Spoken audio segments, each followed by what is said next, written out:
देखिए, मैं तो नहीं लगवाऊंगा अभी वैक्सीन, मैंने अपनी बात कह दी, और वो भी बीजेपी लगाएगी उसका भरोसा करूंगा मैं? अरे जाओ भाई, अरे अपनी सरकार आएगी, सबको फ्री वैक्सीन लगेगी। हम बीजेपी का वैक्सीन नहीं लगवा सकते।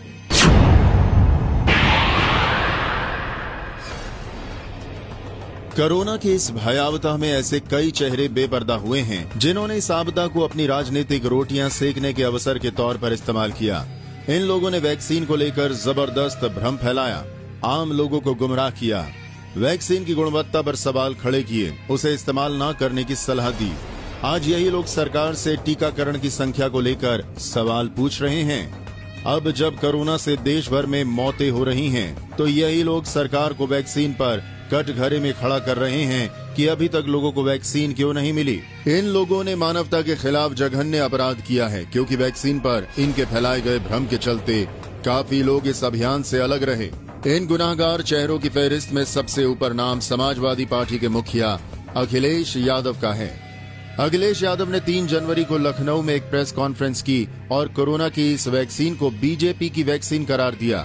उन्होंने वैक्सीन न लेने का ऐलान भी किया। ये बात अलग है कि आज खुद अखिलेश यादव कोरोना के शिकार हो चुके हैं और ठीक होने की राह देख रहे हैं। राजनीतिज्ञों के साथ ही मीडिया के भी कुछ एजेंडेबाजों ने वैक्सीन को लेकर जमकर भ्रम फैलाया। न्यूज 24 के एंकर संदीप चौधरी इस गैंग की अगुवाई कर रहे थे। संदीप चौधरी ने 6 जनवरी को अपने शो में बीजेपी प्रवक्ता जफर इस्लाम से बहस करते हुए वैक्सीन को बेकार करार दिया। जफर, मैं भी प्राउड इंडियन हूं, आप भी प्राउड इंडियन हो, आप कोवैक्सीन लगवाएंगे? जब फ्रंट लाइन वॉरियर्स लगा रहे तो हमें क्या दिक्कत है? हम लगाएंगे, बिल्कुल लगाएंगे, आपको भी लेकर लगवाएंगे। मैं तो नहीं लगाऊंगा। नहीं लगाऊंगा। कोई दिक्कत है तो मैं आपको हेल्प भी करूंगा लगवाने में। मैं लगाऊंगा ही नहीं जब तक पूरी तरह से टेस्ट नहीं होगा, एफिकेसी प्रूव नहीं होगी, 3rd फेज का ट्रायल पूरा नहीं होगा, नहीं लगवाऊंगा। देखिए संदीप जी, इसको despite being a proud Indian, यही संदीप चौधरी 28 अप्रैल को एक बार फिर रंगे सियार की तरह टीवी पर नमूदार हुए और पूरी बेशर्मी से बहस करते हुए सवाल उठाने लगे। ये महामारी है, ये आपदा काल है, ये संकट काल है, ये आपातकाल है। जिंदगी जीने का हक मुझे दिया गया है, आपको दिया गया है, हम सबको दिया गया है। हमारे संविधान के तहत article 21, right to life and liberty, personal liberty, और इसमें डॉक्टर्स असिस्टेंस आती है।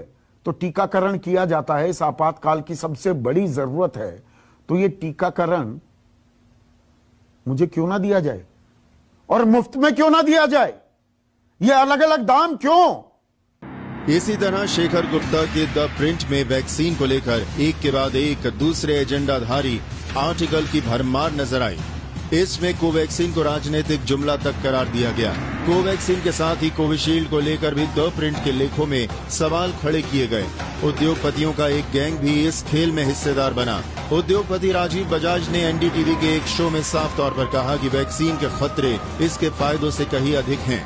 छत्तीसगढ़ के स्वास्थ्य मंत्री टीएस सिंहदेव एक कदम और आगे निकल गए। 10 जनवरी को एएनआई को दिए बयान में उन्होंने ऐलान कर दिया कि हम छत्तीसगढ़ में कोवैक्सीन के टीकाकरण को बिल्कुल सपोर्ट नहीं करेंगे।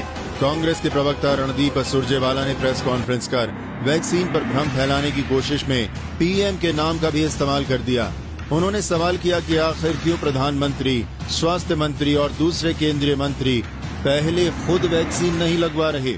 अगर देश के प्रधानमंत्री या दुनिया में मुख्तलिफ देशों के राष्ट्रपति, प्रधानमंत्री और केंद्रीय मंत्री और केंद्रीय स्वास्थ्य मंत्री पहला कोरोना का टीका लगाते हैं, कोरोना वैक्सीन लगवाते हैं, तो इससे पूरे देश में या देश के नागरिकों में एक विश्वास पैदा होता है। परंतु अगर मोदी जी नहीं लगवाना चाहते, मोदी जी के केंद्रीय मंत्रीगण नहीं लगवाना चाहते। एनसीपी के नेता नवाब मलिक ने भी 11 जनवरी को बयान दिया कि पीएम को भ्रम दूर करने के लिए खुद वैक्सीन लगवानी चाहिए। विपक्ष वैक्सीन पर एक सुनियोजित तरीके से भ्रम फैलाने का अभियान चला रहा था। इसे कई स्तरों पर चलाया जा रहा था। पश्चिम बंगाल की मुख्यमंत्री ममता बनर्जी और छत्तीसगढ़ के मुख्यमंत्री ने भी इसी अभियान की तरह पीएम की बैठकों का भी बहिष्कार कर दिया, जो वैक्सीन के मद्देनजर बुलाई गई थी। कांग्रेस प्रवक्ता मनीष तिवारी ने भी वैक्सीन जहर उगलने में कोई कमी नहीं छोड़ी। उन्होंने 5 जनवरी को दिए गए बयान में कहा है कि वैक्सीन को कौन लगवाएगा, जबकि उसकी प्रामाणिकता का भरोसा ही नहीं है। इसी तरह शशि थरूर ने 3 जनवरी को बयान दिया कि कोवैक्सीन को दिया गया अप्रूवल खतरनाक हो सकता है। AIMIM के मुखिया सैदुद्दीन ओवैसी ने कोवैक्सीन और कोविशील्ड के बीच ही अविश्वसनीयता की दीवार खड़ी कर दी। उनके मुताबिक पीएम ने भारत बायोटेक की कोवैक्सीन का पहला डोज लिया है। इसका मतलब ये है कि सीरम इंस्टीट्यूट की कोविशील्ड की विश्वसनीयता और असर सवालों के घेरे में है। पत्रकार के नाम पर पार्टी विशेष के कार्यकर्ता बन चुके पत्रकारों ने देश भर में वैक्सीन को लेकर भ्रम खड़ा करने का अभियान चलाया।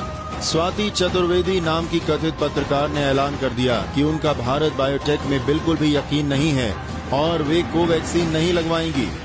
इसी तरह सगारिका घोष नाम की कथित पत्रकार ने भी 3 जनवरी के अपने ट्वीट में वैक्सीन को एक बड़ी तबाही के संकेतों से जोड़ दिया। 2 BHK के लिए चर्चित और कॉर्पोरेट इंटरेस्ट में काम करने के लिए बदनाम रोहिणी सिंह नाम की कथित पत्रकार ने यहां भी कॉर्पोरेट हितों का एंगल भिड़ा दिया। रोहिणी सिंह ने फाइजर और मॉडर्ना की वैक्सीन को भारत में अप्रूवल न देने पर सवाल खड़े किए। उनको सारी दिक्कत भारतीय वैक्सीनों से रही।